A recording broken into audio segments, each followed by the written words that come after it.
Primer libro de Samuel 4, por favor, 4:17.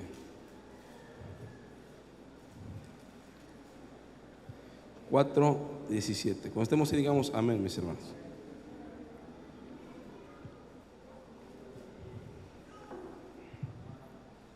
Dice la palabra a su letra: y el mensajero respondió diciendo: Israel huyó delante de los filisteos, y también fue hecha gran mortandad en el pueblo, y también tus dos hijos, Ofni y Fines, fueron muertos, y el arca de Dios ha sido tomada. Y aconteció que cuando él hizo mención del arca de Dios, Elí cayó hacia atrás de la silla al lado de la puerta, y se desnucó y murió, porque era un hombre viejo y también pesado, y había juzgado a Israel, ¿cuántos, hermano? 40 años. Tome su lugar, por favor.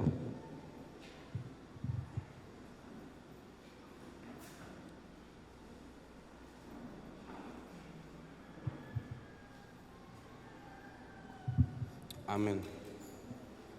¿Cuántos aman a Dios, mis hermanos? Amén. Creo que hemos venido hoy con necesidad de que Dios nos hable.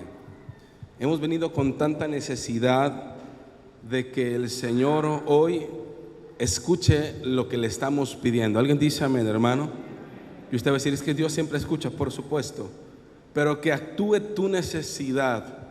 Pero hay algo que leímos adelantadamente, pero la palabra va a tardar. Nos vamos a regresar al cassette.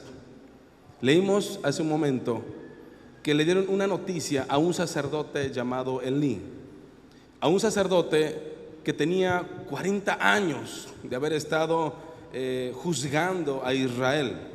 No tenía 5 años, no tenía 10, tenía 40 años de estar juzgando a Israel. No era cualquier cosa. ¿Por qué leímos esto? Gracias. Más adelante daré la bienvenida, hermanos. ¿Por qué leímos esto?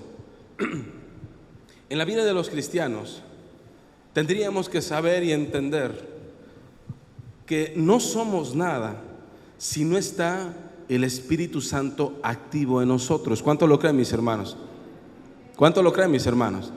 Si el Espíritu Santo no está activo en ti, de balde todo lo que tú y yo sepamos hacer, tal vez sepamos predicar, eso no tiene nada que ver con el Espíritu Santo. Esa es una práctica, una costumbre muy buena que has hecho.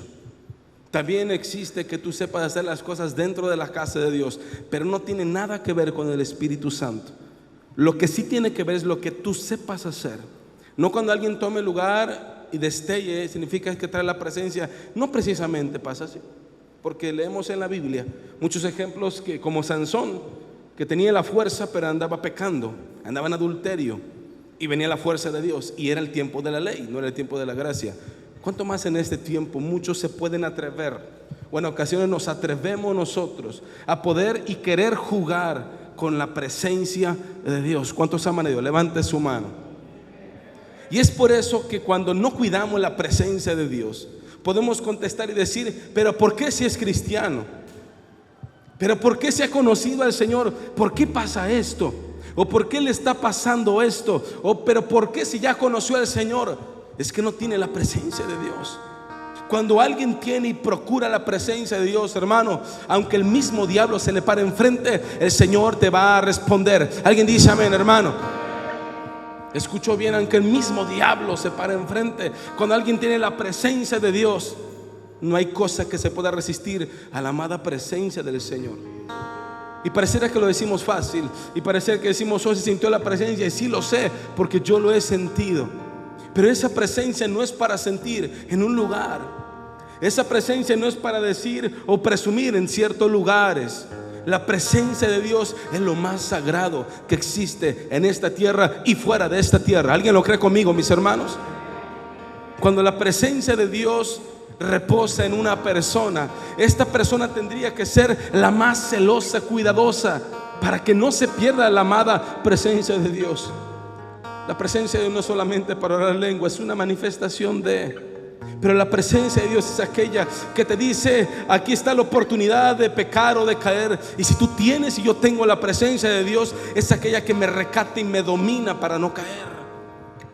Cuando tú tienes la presencia de Dios y tú dices: ¿qué hago? ¿Cómo le hago? El Espíritu Santo, que está activo y que está vivo en ti, te dice todas las cosas y te alinea a la paralela justicia del Señor. ¿Alguien lo cree conmigo, hermanos?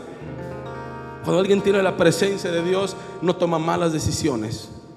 Cuando hemos tomado decisiones y vemos que no son las correctas, es porque tu carne o mi carne, mi carácter las tomó, pero no las tomó el Espíritu Santo. El apóstol Pablo dice: ya no vivo yo más, ya no vivo yo, mas Cristo vive en mí. Y si digo ya no vivo yo, es que yo no me domino a sí mismo.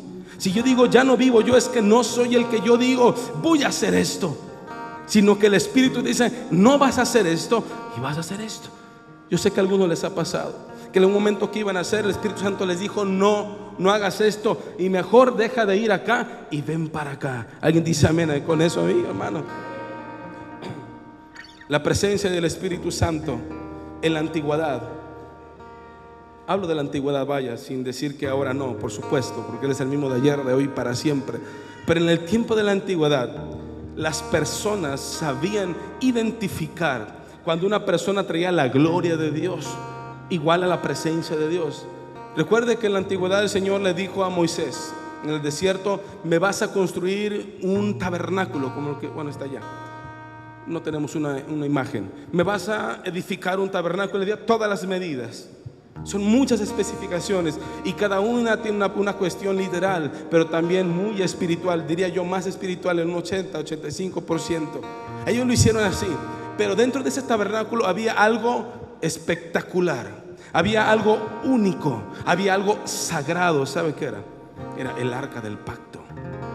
El arca del pacto estaba en un lugar especial, donde solamente una persona podía entrar.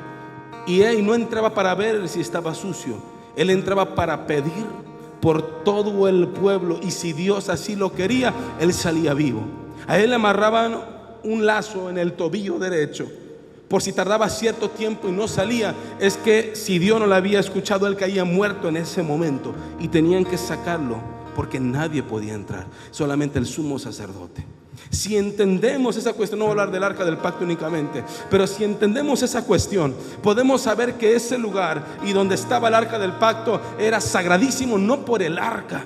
Quiero especificar, no porque estaba la tapa llamada propiciatorio y estaban querubines como tapándola con sus alas. No solamente era preciosa ni grande por las tres cuestiones que había adentro. No era por eso, era porque ahí mismo descendía la presencia de Dios en esa tapa llamada propiciatorio. El arca, por ende sola, no tenía la presencia, sino por el Espíritu Santo o el Espíritu de Jehová. Porque el Señor dijo: ahí me harán y sobre ella yo descenderé mi presencia. Y así era. Y adelantamos la película mucho tiempo y llegamos a un juez donde él sabía todo ese ritual, donde existía un juez que sabía qué es lo que tenía que hacer, cómo lo tenía que hacer y qué es lo que no tenía que hacer. De hecho, sabía más lo que no tenía que hacer, porque lo más sagrado de Israel era el arca del pacto, era llevar la presencia de Dios. ¿Alguien dice amén a eso, hermano? Cuando un cristiano no identifica qué es la presencia de Dios, no sé qué está pensando. Cuando uno sabe entender que la gloria de Dios es todo en esta vida, hermano, vienen cosas catastróficas a la vida de esa persona. Lo que pasó en Israel, no hubo una tristeza tan grande en todo Israel como esta, cuando fue robada el arca del pacto. En todo Israel no hubo una tristeza tan grande y avasalladora, tan grande.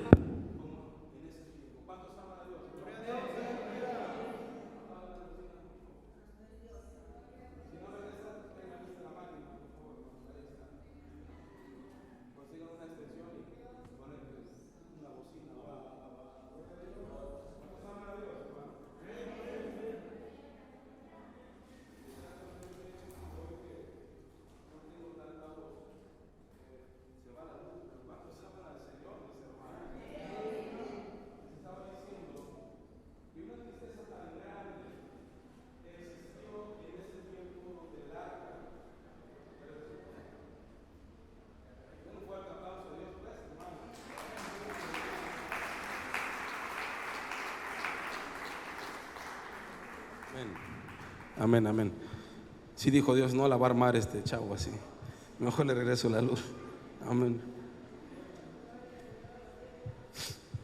Y cuando, amén, ahí está.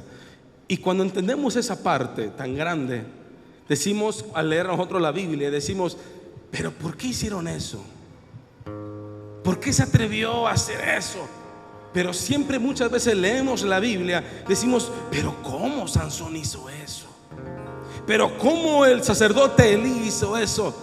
La Biblia no es para eso. La Biblia no es una revista. La Biblia no es un periódico. La Biblia es la santa palabra de Dios revelada en esta tierra. ¿Alguien lo cree, mis hermanos? Súbelo un poquito más. Y cuando entendemos esa cuestión, es que cuando tú tomas la Biblia, ahora bájale un poquito, tú tomas la Biblia y ves realmente lo que está pasando, pregúntate a ti mismo, este personaje que estoy leyendo, ahí está, este personaje que estoy leyendo hizo esto, y yo cómo estoy, y mi vida cómo está. A este personaje le pasó esto porque tuvo tiempo de arrepentirse y no se arrepintió, y mi vida cómo está. Si solamente lees para tener conocimiento de la palabra, no está mal, está bien.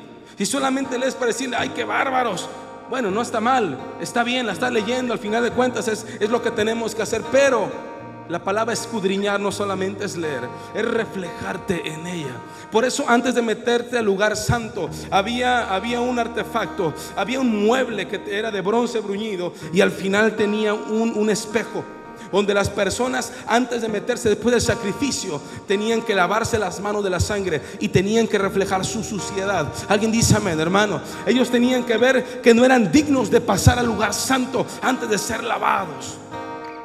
Es por eso que tú y yo tenemos que entender que no somos dignos ni tan siquiera de estar aquí. Pero, mi hermano, la palabra dice que si tú y yo tenemos dignidad, no es por tu familia o tu carácter, o mucho menos por tu apellido. La dignidad viene de Jesucristo, que murió en la cruz del Calvario, pero, hermano, resucitó al tercer día con poder y con gloria. Alguien dice amén a eso, hermano. Vamos, alábalo.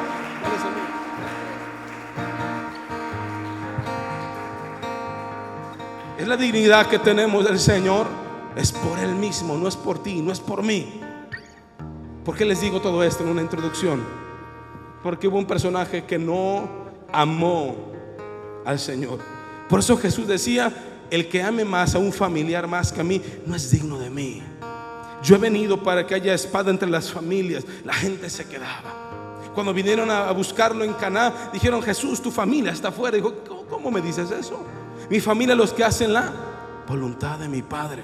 Por eso en muchas ocasiones Jesús está diciendo, no tengo preferidos, no tengo los mejores, solamente estoy con aquellos que me aman y que me buscan. ¿Cuántos aman a Dios? Levanta su mano. Si usted ama a Dios, tiene que entender, y yo tengo que entender, que la presencia de Dios no es para malbaratar. La presencia de Dios no es para hacer milagros. No es eso únicamente, porque por ende, por supuesto, que es una multiforme cuestión tan grande, que no podemos decir, bueno, es que como el pastor o otro pastor que Dios lo utiliza en sanidades hace eso. No solamente eso. Cuando alguien tendría que tener la presencia, tendría que saber que esa presencia, que es el Espíritu Santo, igual a o yo, el Espíritu Santo es el que tendría que estar en ti, y te va santificando todos los días cuando tú lo buscas. ¿Y para qué te santifica? Alguien que me diga, ¿para qué te santifica, hermano? Para llegar algún día donde Él está. Porque este tiempo, este mundo es terrenal. Hay pecado, hay carnalidad, no puede subsistir sin el Espíritu Santo. Así que aquellos que no creen en el Espíritu Santo o en las manifestaciones del Espíritu Santo, no sé qué están pensando, o no leen la Biblia, o no sé qué está pasando. Pero cuando alguien entiende que solamente la sombra de Pedro sanaba a los enfermos, hermano, la presencia de Dios iba con ellos. ¿Alguien dice amén a eso? Entendemos que ellos cuidaban, como cuidó Esteban, la presencia de Dios. ¿Cómo cuidó a Esteban la presencia de Dios? Él predicó antes de un sermón tan grandísimo, hablando de cómo habrían salido de Egipto, y una genealogía empezó a decir, y la gente rasgó sus vestidos. Lo ha leído. La gente rasgó sus vestidos, los fariseos dijeron: este está hablando blasfemia. Y lo pusieron enfrente y agarraron piedras grandes, más que la mano. Y él defendió la gloria y la presencia de Dios con su misma vida. Cuando vemos esos capítulos reflejados, eso tenemos que hacerlo. Por eso muchas veces decimos: pero es que ¿por qué Dios no me contesta? Porque Él te da la presencia, el Espíritu Santo, hay una morada contigo.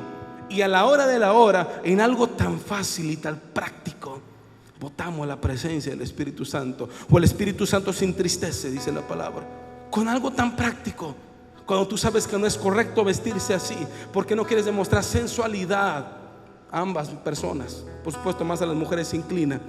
Y tú dices: no, pero ¿por qué? No tiene nada de malo. Cuando tú haces eso y pasas la doctrina de Cristo, no la doctrina solamente de un movimiento, que no está mal, pero la doctrina de Cristo, en ese momento la presencia, que es santísima, te dice: bueno, preferiste tu decisión y preferiste lo que tú estás pensando que lo que yo soy.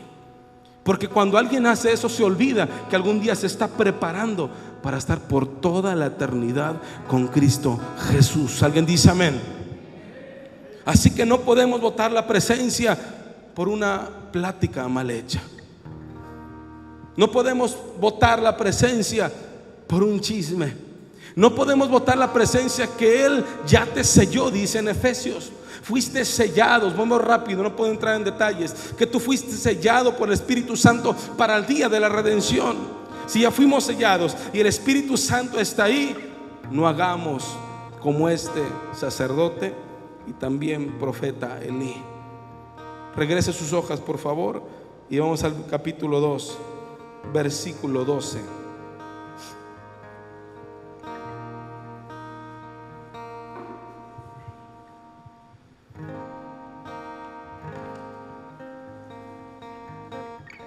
Dice la palabra: los hijos de Elí eran hombres, ¿qué dice, hermano? Impíos, y no tenían conocimiento de Jehová.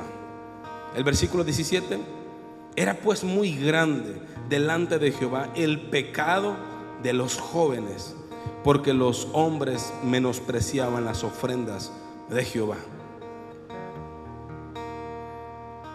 ¿Cómo empieza? Que se robaron el arca. El Señor había prometido por palabra de profeta que nunca faltaría un hombre en la casa de Israel que estuviera profetizando y llevando el sacerdocio. Ya lo había dicho anteriormente el Señor, lo había dicho, lo habían profetizado, iba bien el camino, pero algo pasó en la vida del sacerdote Elí. Algo pasó que empezó a descuidar lo más importante en su vida, que era su vida y su familia. ¿Cómo es posible que la presencia y el arca de Dios se la robaron por culpa, porque así fue, por culpa de un sacerdote que no supo cuidar su familia?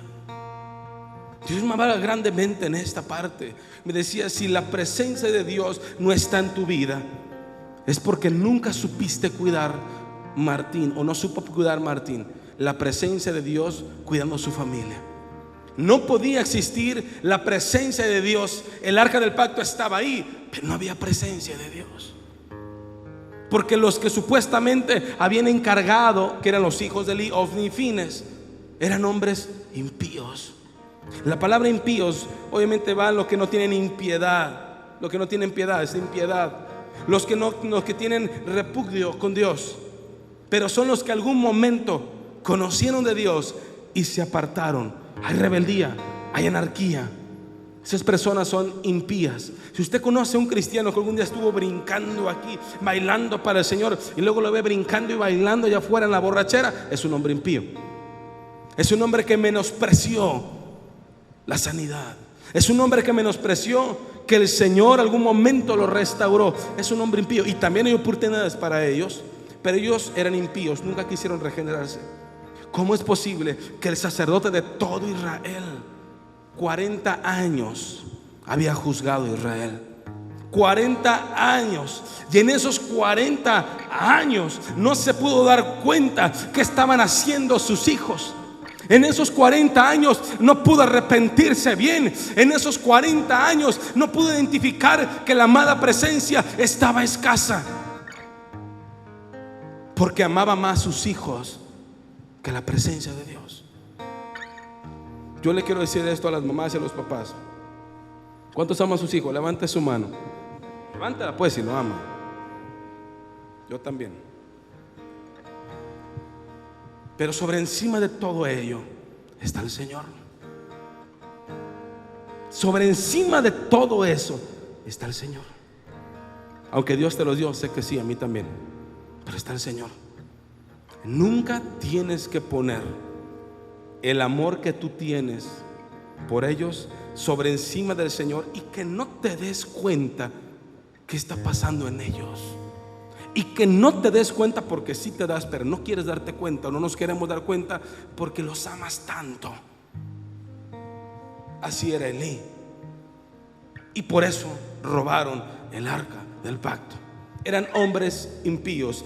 Y era pues tan grande delante de Jehová el pecado de, vea cómo dice, era tan grande, o sea que había una constante, o sea que estaban practicando el pecado. La palabra en la primera carta del apóstol Juan dice: el que practica el pecado es hijo de él. Todos podemos pecar y hemos pecado, pero algo tenemos que hacer: entender que tienes un abogado. ¿Cuántos dicen amén? Entender que el abogado se llama Cristo Jesús, Señor nuestro. ¿Cuántos dicen amén a eso, hermano? Cuando uno peca y el Espíritu dice: ¿qué hiciste? Señor, perdóname. Y voy con el abogado y no merecía perdón ante el Señor, porque una y otra vez lo hago. Pero cuando el Dios Padre ve al Hijo, dice: por tu sacrificio que fue sin mancha, inmolado hasta la cruz, voy a perdonar a este chico. ¿Alguien dice amén a eso? Pero estos chicos no se arrepentían, porque dice que era tan grande el pecado que había en ellos, que una y otra vez lo hacían. ¿Sabe por qué? Porque no había un papá, una mamá, que no había un familiar, un tutor que podría incomodarlos, porque no existía alguien que podría incomodar a estos chicos. Lo que estaban haciendo, no estaban solamente enojados con su papá. No dice ahí que le gritaban mal a su papá, dice ahí que hacían las cosas delante de los ojos mal. ¿Y sabe qué hacía? Vea lo que dice el versículo 22. Pero Elí era muy viejo, exactamente, y oía todo lo que sus hijos hacían con todo Israel, y cómo dormían con las mujeres o rameras que velaban en la puerta del tabernáculo de reunión. Esto es gravísimo.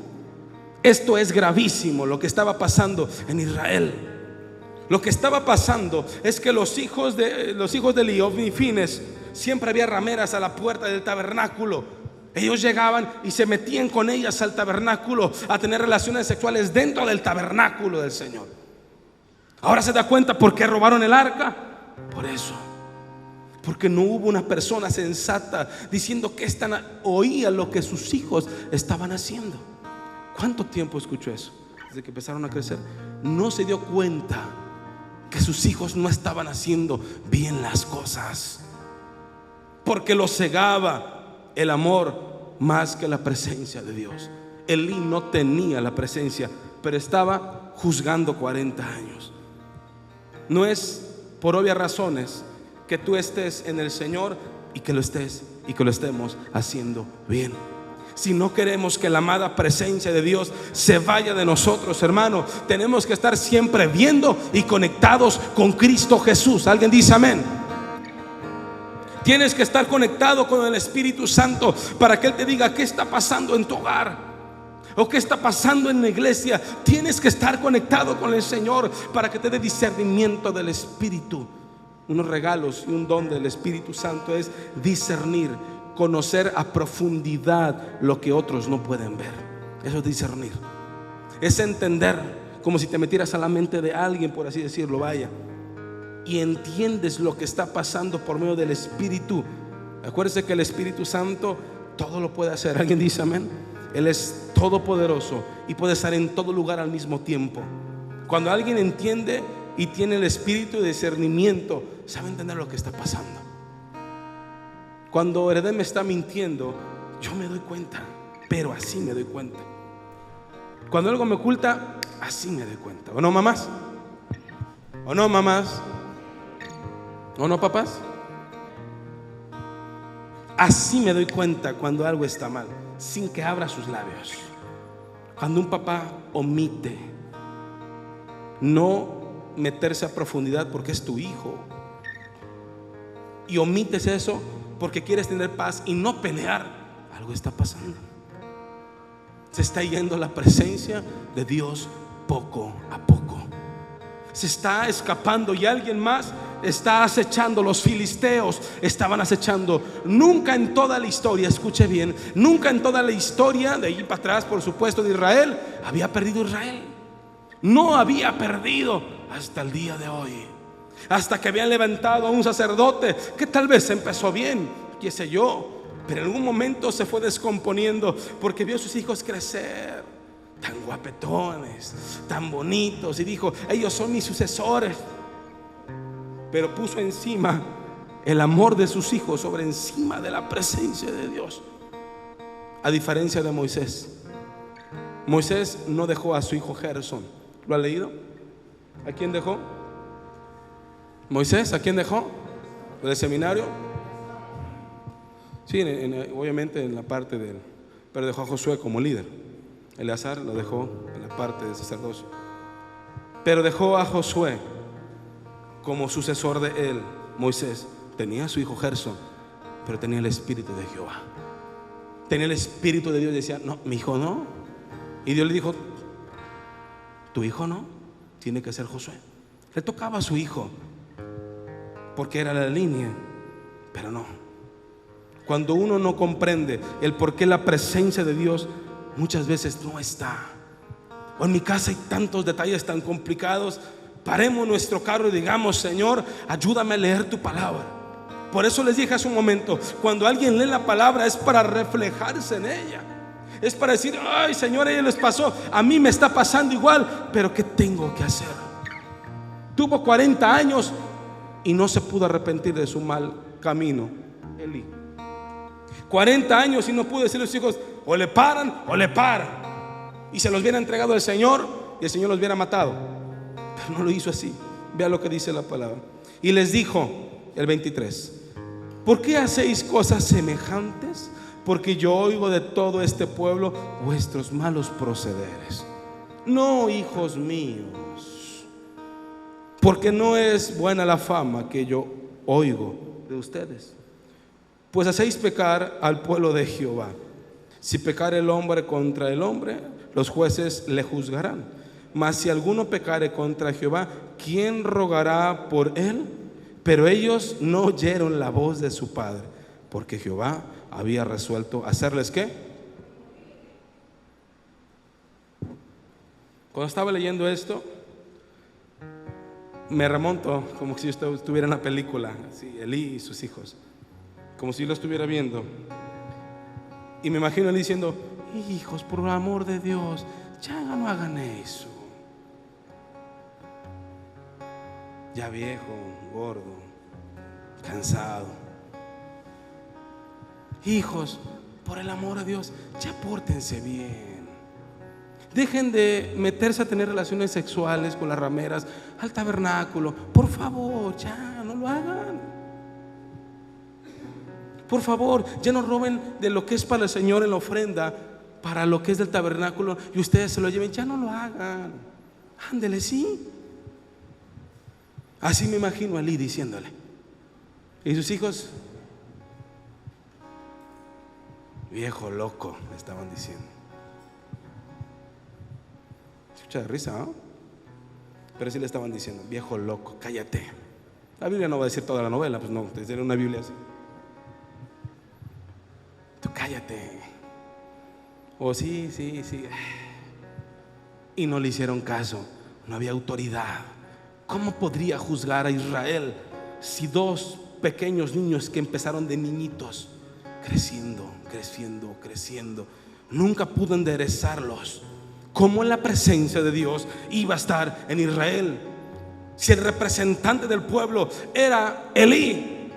¿Cómo podía estar la presencia de Dios ahí y que el Señor no se enfurecía? Vea, 40 años, yo lo traduzco, 40 años de misericordia. ¿Alguien dice amén a eso, hermano? 40 años de misericordia. El Señor, una tras año, desde que crecieron estos muchachos, lo empezaron a hacer. Pero misericordia tras misericordia tras misericordia en el tiempo de la ley. Por eso tú y yo nos preguntamos: Señor, ¿por qué no he sido consumido muchas veces? Señor, ¿por qué muchas veces me perdonas? Por la bendita gracia de Cristo Jesús. Alguien dice amén, hermano. No escuchó bien, hermano. Por la bendita gracia de Cristo Jesús. Vamos, apláudale y dígale: gracias porque no he sido consumido, porque tú no lo quieres, Señor.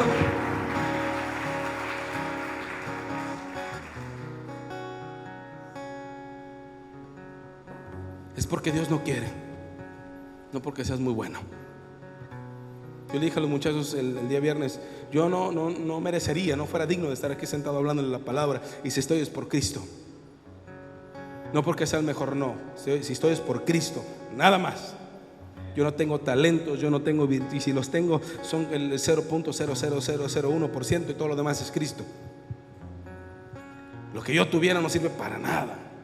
Aunque tengas, con todo respeto, seminarios y no sé qué, es bueno, por supuesto, sirve, son herramientas, por supuesto. Pero si no está la presencia de Dios. Los discípulos que escogió Jesús no tenían nada de eso, no tenían curso, no tenían seminario, discipulado. Bueno, el máximo era Cristo, por supuesto. Estaban viendo a Cristo en persona, al Hijo de Dios en la tierra. Wow, ¿usted se imagina ese discipulado? Y fueron hombres que le fallaban y le fallaban y le fallaban, y que Jesús los fue a buscar. Pero eran hombres escogidos y seleccionados, como tú y como yo, que somos la amada iglesia del Señor. Esta casa es para personajes y personas que vienen con tantas cargas. Estos lugares no son para la gente que se cree muy santa o que diga: yo soy más bueno que los de afuera. Estamos equivocados. Este lugar es realmente para aquellas personas que digan: no puedo más, necesito algo más grande que mí, que es el Espíritu Santo. Alguien dice amén, hermano. Necesito algo más grande de lo que yo soy. Parece ese tipo de personas este lugar. Para aquellos que tal vez fallaron y que vienen con buena intencionalidad de decirle: Señor, perdóname, no lo quiero volver a hacer. No para que vengas, peques y salgamos y pequemos y salgamos y regresemos, si no estaríamos como la religión popular, que están comiendo la hoz y están pensando: ya me lo van a pasar la pachanga. Están pensando en eso. Pero cuando alguien viene con un corazón contrito y humillado y quiere cuidar la presencia de Dios, dice: Señor, no soy digno de estar aquí, pero gracias por tu bendita oportunidad. ¿Cuántos dicen eso conmigo? Señor, pero gracias por la oportunidad que me has dado de hoy despertar y estar aquí en un culto dominical para escuchar tu santa palabra. Gracias, Señor. Vamos, gracias, Señor, porque tú estás con nosotros hoy. Dígale: gracias, gracias, Señor.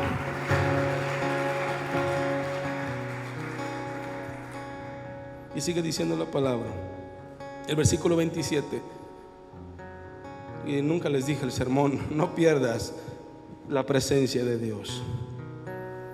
Dice: y vino un varón, versículo 27, y vino un varón de Dios a Elí y le dijo: así ha dicho Jehová, no me manifesté yo claramente en la casa de tu padre cuando yo estaba en Egipto, en casa de Faraón. Le hace una pregunta el profeta de Dios a Elí: y yo te escogí por sacerdote entre todas las tribus de Israel, para que ofrecieren sobre mi altar y quemaren incienso y llevase efod delante de mí.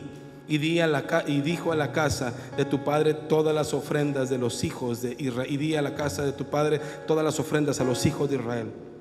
¿Por qué habéis hollado mis sacrificios y mis ofrendas que yo mandé ofrecer en el tabernáculo? Vea todo lo que estaba haciendo mal. Y has honrado, esto me encanta y me pone nervioso, y has honrado a tus hijos más que a mí, engordándolos de todo lo principal, de todas las ofrendas de mi pueblo de Israel. Cuando dice honrado, en el original es kabod, que es gloria. Recuerda que la Biblia se escribió en casi 95% de su totalidad. Unas partes están en arameas, muy pocas. pero el 95% está en hebreo. Y tenemos que entender su original de traducción y saber que la honra, si no fuera una palabra honra como solamente obedecerlo, pero la traducción original de has honrado a tus hijos es kabod, y significa kabod, gloria. Vea a qué grado llegó este sacerdote. Le daba la gloria a sus hijos. ¿Cuántos aman a Dios, hermano? La gloria no era para el Señor, era para sus hijos. Era tanto consentirlos que les hizo un mal. Si usted quiere, mi hermano, y si usted quiere, mi hermana, a su hijo y lo ama, edúquelo como dice la palabra. Y cuando vea algo que está incorrecto, aunque le duela, a mí me ha dolido pegarle unos cinturonazos con modo, por supuesto, no como animal. Con modo a Heredén, y veo como llora, le hago así, pero lo tengo que hacer. Porque dije, ahorita no se va a morir de un cinturonazo. Yo lo hago así, no digo que usted lo haga. Que usted vea en la palabra de Dios. Dice, corrige. Y la corrección es muy amplia. Hay momentos que tiene usted que corregir. Yo no estoy aquí para aconsejarle cómo educar a sus hijos, por la que nos aconseja es la palabra de Dios. Dice, corrige. Y me paso el trago y dice, oh, le está doliendo, pero pues sí. Prefiero que le duela ahí, le explico el por qué. Y si se le habló 1 y 2 y 3 y 4 y hizo caso, entonces actúo y le hago, a ver, así no son las cosas. Por esto, y órale. Y que entienda que el papá es la de Davis, que está aplicando el carácter y la autoridad. Y que sepa que es verdad. Y lo va a pensar a la otra que lo haga. Y si no, dice mi papá, a ver quién se cansa primero. Yo no me voy a cansar. Yo creo que tú te vas a cansar, me decía. Y aparte me decía, no llores. Y cuando entiendo esto, que él honraba a sus hijos, si la honra y la gloria es para aquel que vive y reina por toda una eternidad, ¿cómo darle la gloria y la honra a unos personajes que eran su simiente? ¿Cómo hacer eso? Él estaba cegado totalmente. Usted nunca vaya a caer en eso, por el amor de Dios. Nunca haga eso, porque la presencia de Dios se va de su vida y se va de su casa. Cuando usted ame más a lo que Dios le ha dado que la amada presencia del Espíritu Santo, ya no estará con usted, hermano, porque Él es celoso y dice, pues no hay lugar para mí. Pues no hay lugar para mí. ¿Qué hago aquí? Y se va. Y entonces vea lo que dijo. Vino un profeta de Dios a hablarle. Siempre Dios te va a hablar antes. Le estaba hablando antes. Le estaba hablando antes de que se robaran el arca del pacto. Le estaba hablando antes. Y si seguimos leyendo, no se arrepintió. Elí era un hombre engreído, orgulloso, vanaglorioso, y aparte chipilón con sus hijos. Todo tenía mal este hombre, nada tenía bueno. Cuando leemos que David falló, ¿qué hizo David, hermano? ¿Qué hizo David? Se arrepintió y se humilló. Se acostó, se postró acostado, se puso cilicio, rasgó sus vestidos y estuvo un tiempo tirado, unos cuantos días tirado ahí. Y hasta que el Señor le dijo por un profeta, levántate, tu hijo ha muerto, se levantó y comió. Estaban ayunando. La diferencia de una persona que había cometido igual, tal vez en otra denominación, pero igual de la cantidad de pecado, pero él se arrepintió. ¿Qué hicieron los de Nínive? Escucharon que no conocían. Él era un sacerdote de ya hacía 40 años. Nínive no conocía al Señor solamente por un profeta llamado Jonás. Dijeron, este hombre como que tiene razón, vea. Este hombre como que cuando habla, como que hay respaldo de Dios. ¿Por qué se habrán arrepentido? Porque cuando Jonás hablaba, que era profeta de Dios, fue berrinchudo, lo tragó un pez, no lo mató. Unos dicen que sí, otros dicen que no, no sé. Pero el chiste es que el pez lo aventó exactamente a la isla cerca de Nínive, y Dios le perdonó otra vez. Vea, él falló y se arrepintió Jonás. Pero este hombre falló y no se arrepintió. Decirle, Señor, he hecho mala educación de mis hijos. Señor, he amado más y los he honrado más que a tu presencia. Señor, quítame la vida o perdóname. No hizo nada. Se quedó así. Cuando alguien no comprende que está la presencia de Dios totalmente separado de tu vida y no estás haciendo algo, hermano, yo te invito a que levanta tus manos. Yo te invito a que levantes tus manos, que digas: Señor, perdona mis procederes. Señor, perdona todo lo que he hecho mal. Y en el nombre de Jesús, restaura mi vida completamente. Alguien dice amén a eso, hermano. Lo tiene que hacer. Lo tiene que hacer o sí. Porque si no, será robada. Lo más preciado para tu vida como cristiano es la presencia. Lo que a mí me hace que no haga lo del pasado solamente es el Espíritu Santo. Por supuesto, no voy a hablar, dije, te santifican la palabra. Los que estén viendo el video, sí, hay muchas cosas, sí, no tengo tiempo. Pero el Espíritu Santo, cuando está en ti, Él te pone limitantes espirituales que dice: o quieres esto o quieres mi presencia, Martín. Señor, quiero tu, entonces no lo hagas. Y te dice las consecuencias. Le estaba diciendo toda la genealogía el profeta de Dios a Elí: no saqué a tus padres, no les prometí, pero ¿por qué ahora haces tú? Y le dice: yo te voy a quitar la presencia por esto y porque has honrado a tus hijos. Y sigue diciendo la palabra: por tanto, Jehová Dios de Israel dice, nada más, yo había dicho, vea lo que dice, yo había dicho que tu casa y la casa de tu padre andarían delante de mí. ¿Qué dice ahí, hermano? Perpetuamente. Ya había dicho palabra perpetuamente. Perpetuamente es para siempre, infinito, no tiene fin. Pero recuerde que el Dios que usted sirve es soberano. También había dicho que Nínive, le dijo: ve y diles que Nínive, ¿qué? ¿En cuántos días? En 40 días Nínive será destruido. Él ya lo había dicho. Dice la palabra que se arrepintió. Esa palabra no es como la mexicana: ay, no, sí, ya la regué. No, es que en su soberanía y en su grande amor con un pueblo que era de lo peor en ese entonces, tuvo Dios misericordia. ¿Cuánto más de ti y de mí, que somos sus hijos comprados a precio de sangre por Cristo Jesús? ¿Alguien dice amén a eso, hermano? ¿Cuánto más tú y yo, que valemos mucho más que una ciudad llamada Nínive? Y aquí dice: yo he dicho que perpetuamente, dice Dios, pero ahora no será así. El Dios que usted tiene es un Dios soberano, que cuando dice algo, por supuesto, porque es el mismo de ayer, de hoy y para siempre. Usted no puede decir: bueno, por la gracia de Cristo todavía estoy aquí. Pero habrá un momento que el Señor diga: hasta aquí se acabó, hasta aquí. Alguna vez yo le estaba hablando con un hombre que había venido a esta iglesia, y muchas veces le he perdonado la vida. Muchas veces dije: oye, hermano, vámonos a la iglesia, te vamos a apoyar, te vamos a ayudar. Sí, ahí voy a ir luego. Ahí voy luego, ok. Y él me dijo: dile a este hombre que es la última oportunidad que yo le doy. Me decía, y yo decía: Señor, pero si es mi emoción, dile a este hombre que se arrepienta, porque será su última oportunidad. Decía: Señor, pero tal vez es mi emoción de lo que le estoy diciendo. Y me dice Dios por tercera vez, me ponía las letras, me ponía en mi mente, decía: dile a este hombre que es su última oportunidad. Dije: bueno, no es mi emoción, no es mi carácter, Señor, perdóname. Trato de ser lo más prudente. Y yo creo en la palabra, en la profecía, porque es bendita del Espíritu Santo. Pero dice la misma palabra: discierne, que no te gane tu emoción, porque eres hombre almático. Y cuando se lo dije, se me quedó viendo. Tal vez se me quedó viendo con cara de: ¿tú quién eres para decidir la vida? O tal vez se me quedó viendo diciéndome: me quieres espantar, o no sé. Pero yo se lo tuve que decir. Dijo: órale pues, nos vemos. Y que se arranque, se va. Y cuando dije: Señor, espero que no lo he hecho mal.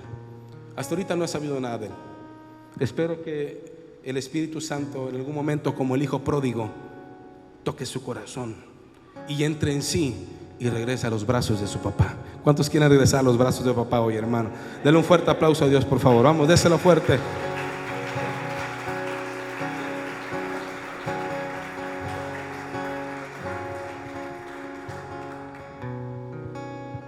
Y nos quedamos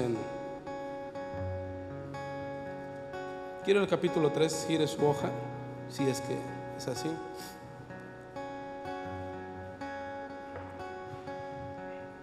No, capítulo 4, perdón.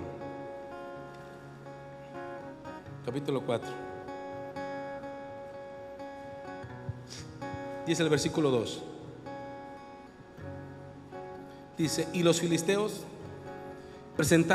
se presentaron a la batalla de Israel, trabajándose el combate, o esforzándose el combate, trabándose el combate. Israel fue vencido. Ve lo que dice: Israel fue vencido delante de los filisteos, los cuales hirieron en batalla en el campo como a 4,000 hombres.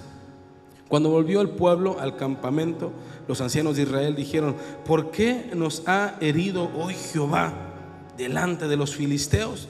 Vea lo que dice: traigamos pues a nosotros a Silo el arca del pacto de Jehová, para que viendo entre nosotros nos salve de la mano de nuestros enemigos. Y envió al pueblo a Silo, y trajeron de allá el arca del pacto de Jehová de los ejércitos, que moraba entre los querubines. Y los dos hijos de Elí, Ofni y Fines, estaban allí en el arca del pacto de Dios. Estos hombres salieron a la batalla, pero la presencia de Dios ya no estaba ahí. Estaba el arca, pero no había presencia de Dios. Porque siempre que estaba la presencia de Dios, el pueblo ganaba las batallas. ¿Cuántos dicen amén? Cuando la presencia de Dios está en tu vida, mi hermano, las batallas que tú tienes vas a poder ganarlas. Sí las vas a pelear. Porque si yo estoy predicando un evangelio que yo le diga: hermano, cuando tú te acerques a Cristo, no va a haber nada complicado ni batallas, no sé qué estoy predicando. Pero cuando tú predicas el evangelio de verdad, que muchas cosas serán complicadas, como Jesús lo dijo, pero no teman, porque yo he vencido al mundo. Alguien dice amén, hermano. Cuando tú tienes la presencia del Espíritu Santo, vas a ganar batallas, las vas a pelear, pero vas a ganarlas, porque no vas solo, hermano. Escuadrones de ángeles van contigo. ¿Cuánto lo creen a eso? Pero algo pasó, que salieron a pelear como de costumbre, pensando que le iban a ganar otra vez a los filisteos. Pero oh sorpresa, no ganaron. Les ganaron, y aparte un montón de gente muerta. Pero alguien se le prendió el foco y dijo: ¿por qué no traemos el arca con nosotros? La presencia de Dios que está en medio de nosotros, y vamos a ganar la pelea. Ay, qué idea tan majestuosa y grande. Todos dijeron: perfecto. Pero el arca del pacto tenía que estar donde debería de estar. Porque Dios dijo: ahí va a estar el arca. Y no es para que la anden paseando, a modo que el campamento tenga que moverse, y tiene que ser cargado por levitas. Pero a ellos se les ocurrió un día llevar el arca del pacto al lugar para que pudieran ganar batallas. Y Dios me decía: Martín, cuando tú únicamente me busques a mí para que te ayude en esto y en esto, no estoy contigo. Y me contestaba: ¿por qué? Porque yo no soy un Dios de juguete, me decía. Porque yo no soy un Dios que solamente me busques para que yo te ayude. No, la gente se la golpeaba a Jesús: Señor, ayúdame, y Jesús los sanaba. Y muchos se olvidaban. Los leprosos: ayúdame, Señor, que los sana el Señor. Y se fueron corriendo todos. Y uno se detuvo y dijo: ¿qué hice? Y dijo Dios: pues que no eran 9, no eran 10. ¿Dónde están los demás? Se han ido a festejar. La condición del hombre es que cuando tiene a Dios, hermano, muchas veces le buscamos cuando necesitamos. Le buscamos solamente para ganar una batalla. Y después, ¿por qué no se arrepintieron? Pidieron perdón ahí, dijeron: hemos hecho malas cosas. Preguntémosle al sacerdote qué es lo que tenemos que hacer. Que pregunte a Dios con el pectoral, y Dios que le diga, depende de la piedra que encienda, qué es lo que Dios nos va a decir. Pero vamos y preguntémosle y arrepintámonos de corazón, hombres. ¿Por qué no dijeron eso?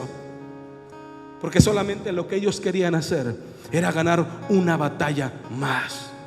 No amaban la presencia de Dios, solamente querían ganar una batalla. Cuando alguien ama la presencia de Dios, el Señor va a estar contigo en las malas, pero también en las buenas, y tú le tienes que alabar. Alguien dice amén. Por eso la canción dice: en los momentos difíciles alaba al Señor. En los momentos complicados tú alaba al Señor. ¿Qué hacía el apóstol Pablo? en momentos tan difíciles, Él seguía escribiendo cartas. En momentos tan complicados, Él seguía haciendo eso porque amaba la presencia de Dios. Jesús, ¿qué hacía? Estaba en el huerto de Getsemaní y como gotas de sangre le escurrían. Decía: Señor, permíteme llegar a la cruz. Muchos lo interpretan de otra manera y no es así. Jesús no decía que esta copa pasa de mí, no, porque Él sabía cuál era su fin, porque Él sabía cuál era su propósito. Lo que Él decía de la copa, Señor, pasa sobre mí, es que, Señor, no permitas que no llegue a ese lugar. No permitas que aquí quede. No es así. Porque Él sabía a dónde tenía que llegar. Porque a Pedro le dijo: Pedro, ¿por qué quieres hacer y apartarme de lo que yo tengo que hacer en llegar a la cruz? Él tenía en su mente que tenía que llegar a la cruz. Y en ese monte, en ese lugar, en ese huerto, le dijo: Señor, ayúdame. En momentos tan difíciles y complicados, Dios estaba con él. Pero tú y yo tenemos que saber eso.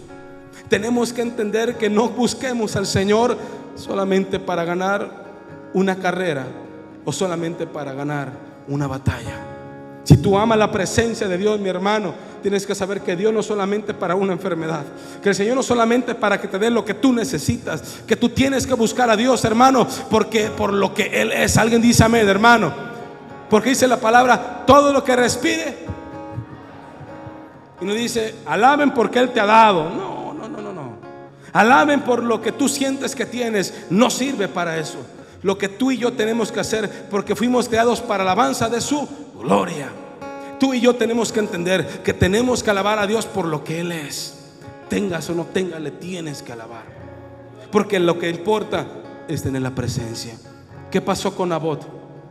Le quisieron comprar su presencia, le quisieron comprar todo lo que tenía Nabot. Le dijo: guárdeme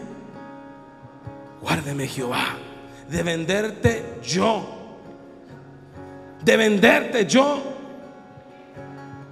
todo lo que tengo. Porque él sabía que lo que tenía era tan preciado. Él sabía que lo que tenía era tan grande y ya tenía frutos. Él sabía. Dijo: ¿cómo yo voy a vender lo que es sagrado? Y tú refléjate, di: ¿cómo yo voy a vender y voy a pasar la presencia de Dios por una pelea en mi casa? ¿Cómo yo voy a malbaratar la presencia de Dios por una discusión en el trabajo? ¿Cómo yo voy a malbaratar la presencia de Dios por pelearme con un hermano que está a mi lado? ¿Cómo podemos hacer eso? ¿Cómo podré malbaratar la presencia de Dios por un arranque que yo tenga en mi carácter? Que el Señor nos ayude. ¿Cómo podré manifestar la presencia amada de Cristo Jesús, del Espíritu Santo, amando más mi casa y mi familia más que amando la presencia de Dios? No tendría que ser así. Si tú quieres la presencia de Dios, esta predicación la voy a hacer en dos partes. Si tú quieres que Dios esté contigo realmente, hermano, abraza la presencia y no dejes que nadie te la robe. Si tú estás identificando, porque el Espíritu Santo, que fue el varón de Dios, le dijo a Elí, el Espíritu Santo en esta palabra te está diciendo qué es lo que estamos haciendo mal, qué es lo que no estás deteniendo con tus hijos, qué es lo que no estás haciendo en la comunión, porque era un hombre viejo y cansado. Pero yo veo un hombre viejo como Abraham sirviéndole en todo tiempo. Pero yo veo un hombre viejo como Moisés, que tenía casi 110 años, y cómo levantaba sus manos y estaba en la batalla. Alguien dice amén, hermano. Y veo un hombre viejo como Josué, de 80, 90 años, como peleando. Veo un hombre como Caleb, teniendo 80 años, pero sabiendo que la presencia de Dios, a pesar de la edad, estaba con él. Alguien dice amén, hermano. Cuando la presencia de Dios está contigo, no importa las adversidades. Vamos, alábalo, alábalo, alábalo. Dígale: Señor, yo amo tu presencia. Así que Elí decía: es que estoy grande y estoy pesado, pero porque tenía una costumbre de no seguir en la presencia de Dios. Sentado pudo estar en la presencia de Dios, sentado pudo haberse conectado con el Señor. ¿Por qué no lo hizo? Porque no quería, porque le daba igual que una cajita estaba ahí con él. A diferencia, no me quiero adelantar, pero a diferencia de David, la gran diferencia, o de Samuel antes de David, cómo Dios le hablaba a un muchacho Vea, gire su hoja para que no se lo diga yo. Versículo 18 del 2. Y el joven Samuel ministraba en la presencia de Jehová, vestido de un efod de lino. Y el capítulo 3 dice: y el joven Samuel ministraba, el capítulo 3:1, ministraba a Jehová en presencia de Elí, y las palabras de Jehová escaseaban. Y las palabras de Jehová escaseaban en aquellos días. No había visión. ¿Con qué, hermano? Escaseaba por culpa, y se dice bien, por culpa del sacerdote que estaba ahí. Por eso le digo a mis hermanos que ministran acá arriba, no por ser el mejor, pero ahora estoy al frente. Por los hermanos que participan y toman el lugar, tienen que estar conectados con Dios, porque no puede empezar a escasear la presencia por culpa de nosotros que estamos al frente. Tiene que buscar al Señor, no importa que sea en la noche, si no le dé tiempo en la mañana, pero todos los días. Y si en algún momento el Espíritu Santo lo toma, guárdese donde sea y póngase a orar 2-3 minutos, pero póngase en la presencia de Dios. En su tiempo de comida, si no puede sacar la Biblia, obvio, por obvias razones, aquí lo tienen en el celular, y vea un versículo, o predique, o evangelice, haga cualquier cuestión evangelística, pero esté conectado con Cristo. Escuche canciones de Dios, júntese más con las personas. No digo que con las otras no me malentienda, pero procure, dice la palabra, procura principalmente a la familia de la fe. Si tú buscas a gente que no ama a Dios, no para evangelizar, sino para cotorrear, si tú te juntas con personas que tengan tu lenguaje, te estás nutriendo tu espíritu, y se entabla una relación espiritual, una cuestión conecta. Pero si mucha gente todo el día, por su trabajo es complicado, de gente impía o que no conoce o pecadora al Señor, llega en la noche a tu casa y cierra la puerta y métete en tu aposento y busca al Señor. Tenemos que buscarlo. Uno sabe cuando ya pasó un día, dice: Señor, ayer no oré, y tu espíritu se siente y sientes como algo, hermano, actívate, busca al Señor, para que, dice la palabra, para que no escasee la presencia de Dios. Y no había visión. Antes la visión era algo tan importante en la vida de los sacerdotes. Ellos hablaban con Dios directamente, bajaba la presencia ahí en el tabernáculo, en el propiciatorio, y había visión. Todo lo que ellos veían, salían al pueblo y le decían: Dios dice así, Jehová de los ejércitos dice así, vayan y peleen, que yo estoy con ustedes. Ahí salía el sacerdote, decían: no van a hacer esto porque Dios dice que no. Así era el sacerdote, porque había visión. Dios ponía visión. Una visión es cuando tú estás en tus 5 sentidos despierto y ves algo como en otra dimensión, y ves como una película que Dios te pone, y aunque la hagas así, lo estás viendo. Es una visión, como si pusieras un cañón ahí puesto en la sombra. Entonces, ¿qué es lo que estoy viendo? Es una visión. Había discernimiento, había profecía, había todo eso, pero en él ya no existía nada de eso. Pero a diferencia de él, dice que el joven Samuel, ¿qué? Ministraba. Y la palabra ministrar es una palabra profundísima. No quiero hablar de eso porque no voy a acabar, pero estaba conectado en la presencia del Señor, a gran diferencia de Elí. Quiero acabar esta parte, el capítulo 4, el versículo hasta el 11. Dice el 4 así, dice el 5. No, vámonos, gire la hoja por favor. El versículo, perdón, es que no apunté aquí dice, el versículo 10: pelearon pues los filisteos, e Israel fue vencido.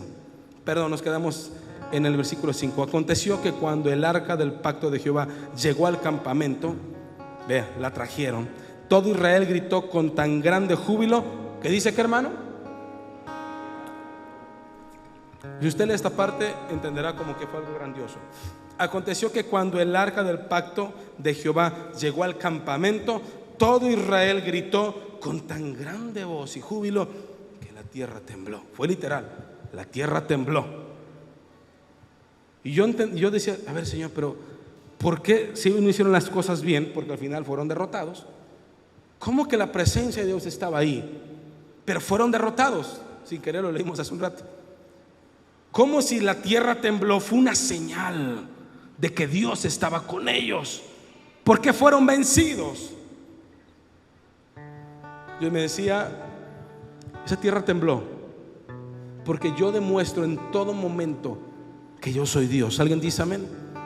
Pero al demostrar que yo soy Dios en todo momento, no quiere decir que yo estoy contigo. Dice, Señor, ¿pero por qué? Si la tierra tembló y fueron asesinados, ¿qué pasó? Dios está, de repente ya no está, y de repente sí está. No es así. Cuando uno toma malas decisiones y sienten que en su emoción están haciendo bien las cosas, posiblemente pueda temblar la tierra. Posiblemente usted puede decir, wow, Dios está con ellos. Así he visto mucha gente caminando aquí o en otros lugares y no soy mejor que ellos.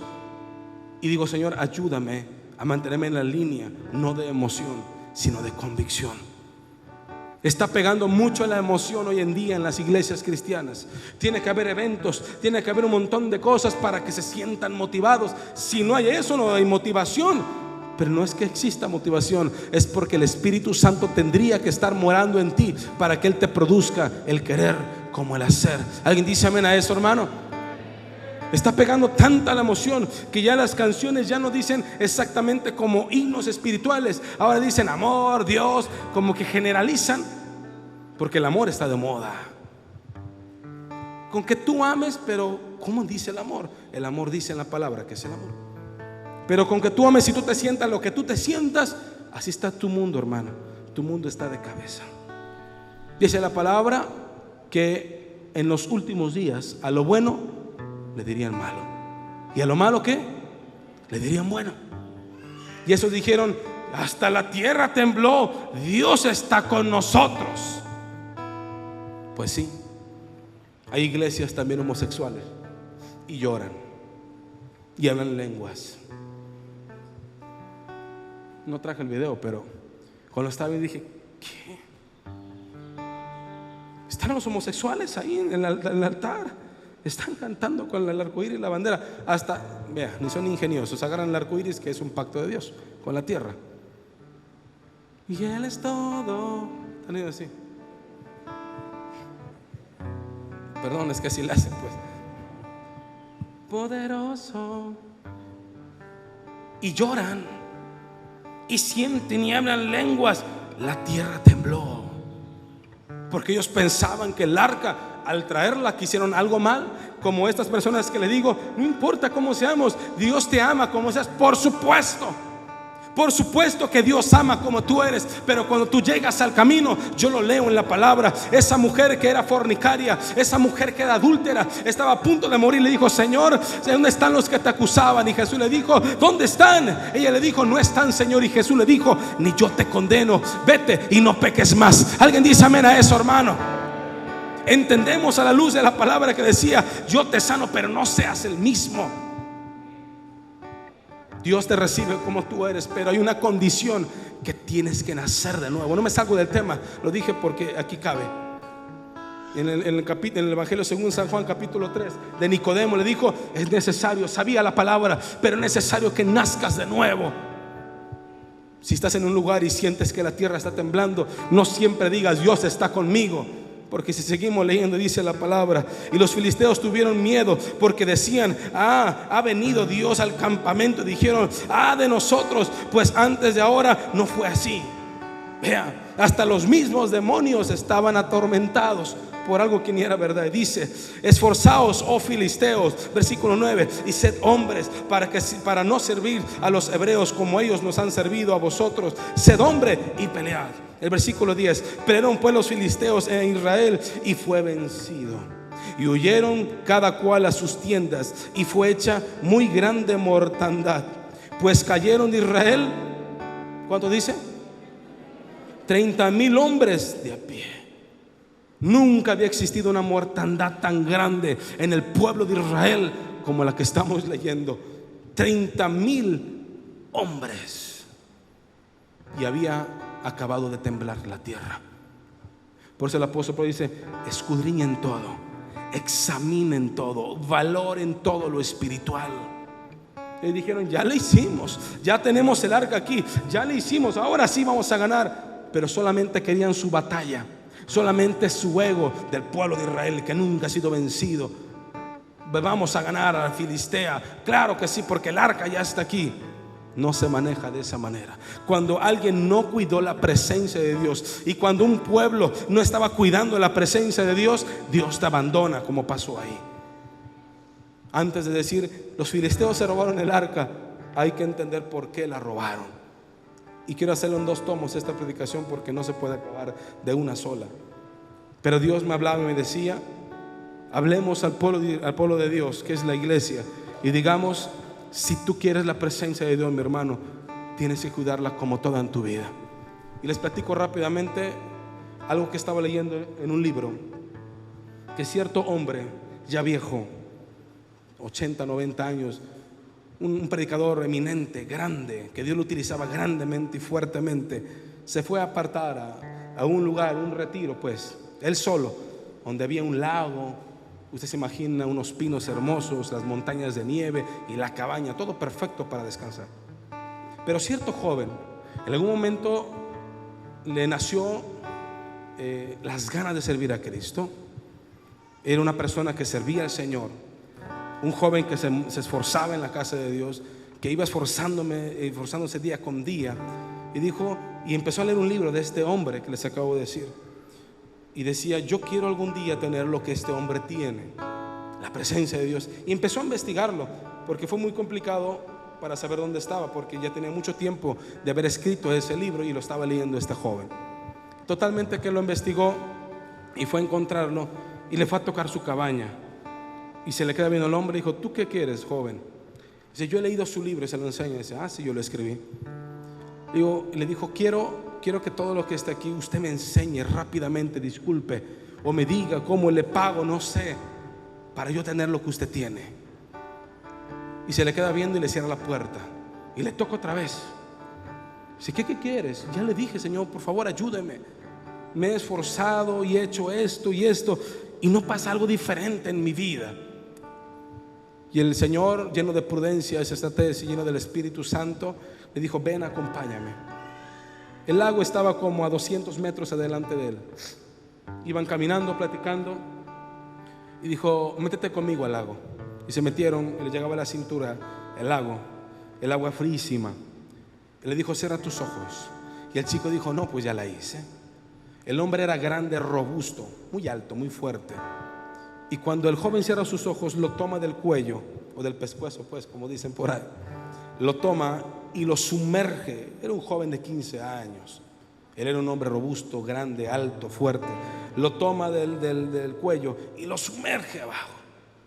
Y cuando el joven siente la pesadez, el espanto, abre los ojos dentro del agua y quiere respirar, y lo deja 15, 20, 30 segundos. Lo saca, ya se imagina, casi muriéndose. Lo saca y lo vuelve a meter.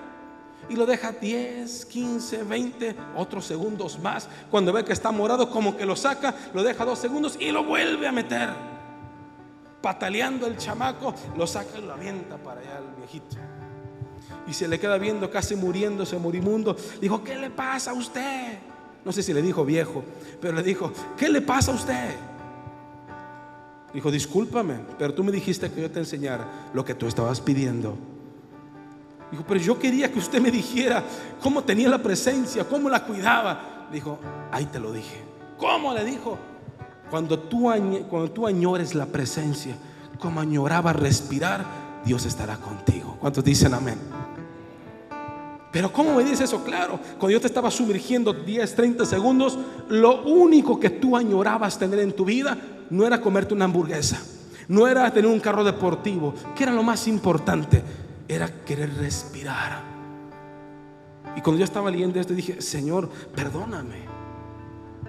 Cuando tú entiendas y yo entendamos que la presencia es lo más importante que tú y yo tenemos que tener y añorar, como este joven que lo único que añoraba no era ver con quién se casaba, no era ver si acababa su escuela, que lo más importante, como José, que lo más importante, como Daniel, en un mundo desconocido, él honraba a Dios en todo lugar. No estaban sus papás, pero estaba a los ojos del Señor, viendo todo lo que él hacía, y él quería honrar sobre todas las cosas a su Dios. Alguien dice amén a eso, hermano. Guardemos y cuidemos la presencia más que todas las cosas en esta tierra, porque ella te santifica para llegar con Cristo por toda una eternidad. Vamos, dáselo fuerte a Él, dáselo fuerte, dile: Señor, gracias. Cuando yo leí esto, dije: Señor, ahora entiendo por qué este hombre viejo y grande había escrito tanto y había tenido tanto. Dije: estamos en años luz separados. Y este joven se fue y entendió todo, y fue un prolífico escritor y lleno de la presencia de Dios, gracias a un viejo que casi lo mata ahogándose. Hay momentos que tú y yo estaremos complicados viviendo en la vida, pero tú y yo tenemos que entender que si algún día quieres estar con Cristo por toda una eternidad, aquí, decía mi mamá cuando estaba niño, aquí es un ensayo, aquí es un examen. Yo no entendí, decía: ¿por qué dice eso? Y cuando entendemos que aquí es un ensayo, si tú haces aquí las cosas que dice en Jesús, en el Evangelio de Mateo, en capítulo 5, de 5, 6 y 7, todo lo que tenemos que hacer para llevar bien la vida con los hombres, hermano, nuestra vida va a ser grande aquí para prepararse para estar con Cristo por toda una eternidad. Y la presencia sí la necesita. La presencia de Dios la necesita usted y la necesito yo. No para hablar lenguas únicamente, no para tener los dones del Espíritu, eso va por ende, intrínsecamente van las cosas. La presencia de Dios es para santificarte, para cuando escuches el sonido como de trompeta, tú sabes que te vas al cielo. Alguien dice amén. Póngase de pie conmigo.